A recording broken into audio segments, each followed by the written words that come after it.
A teacher once looked at a restless 6-year-old and confidently predicted he would never be successful.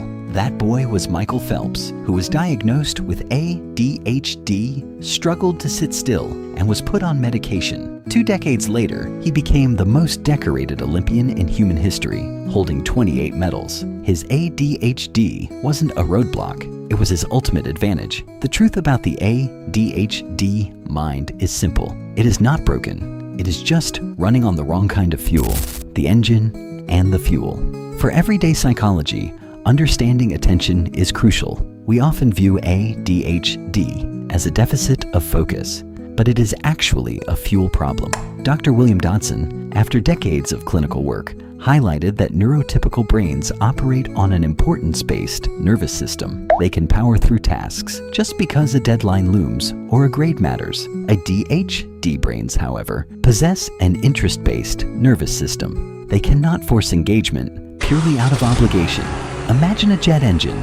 It is immensely powerful, but absolutely useless if you fill it with cheap diesel fuel. While the diesel engine, the neurotypical brain, chugs along steadily on obligation. The jet engine, the ADHD brain, requires high-octane fuel to ignite. When fueled correctly through passion, interest, novelty, competition, or hurry, PINCH, an ADHD mind dominates. Without them, it simply shuts down. Hunters in a farmer's world. For 99% of human history, survival depended on the exact traits we now label as symptoms. Distractibility was actually life-saving environmental scanning. Impulsivity was rapid decision-making. Restlessness was the drive to explore new territories. The problem started 10,000 years ago with the agricultural revolution. Society suddenly rewarded the farmer traits of routine, patience, and repetition. Today, our standardized classrooms and offices are built entirely for farmers, leaving the hunters to believe they are defective. A 2008 study on the Ariel people of Kenya perfectly illustrates this. Researchers found that nomadic tribesmen with an ADHD-linked gene thrived and were incredibly well-nourished in their dynamic environment. However, men with the exact same gene who settled into routine village life struggled immensely. The wiring wasn't the issue, the environment was. The dopamine paradox. At rest, an ADHD brain has lower baseline levels of dopamine, the chemical responsible for motivation and learning. This sounds like a disadvantage, but it creates a massive gap between boredom and engagement. When faced with a mundane task, dopamine flatlines and the brain practically shuts down. But when a topic is genuinely stimulating, dopamine doesn't just trickle, it floods the system. This flood triggers hyperfocus. The rest of the world fades away, and the ADHD brain becomes a relentless learning machine. Furthermore, because individuals with ADHD often have weaker working memory, they naturally compensate by looking for overarching patterns rather than getting lost in the details.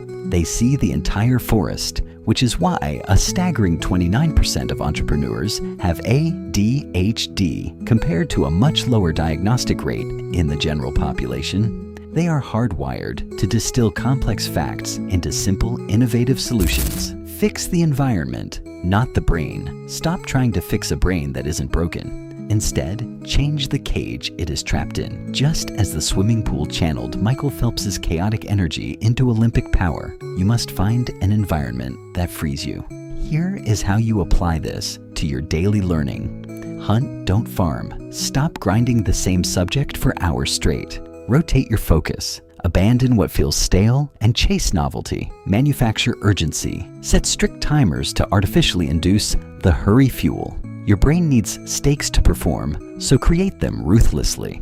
Move to learn. Engage in 20 to 30 minutes of intense exercise to normalize your dopamine levels, then immediately sit down to work while the focus window is open. Chase obsessions. When a subject grips you, drop the non-essentials and dive deep. Hyperfocus will teach you more in a few hours than weeks of forced discipline ever could. You possess a second nervous system that operates perfectly by its own unique rules. Once you stop playing by the farmer's rules and start fueling the jet engine, there is virtually nothing you cannot do. Stop trying to fix the brain, fix the environment, and find your pool.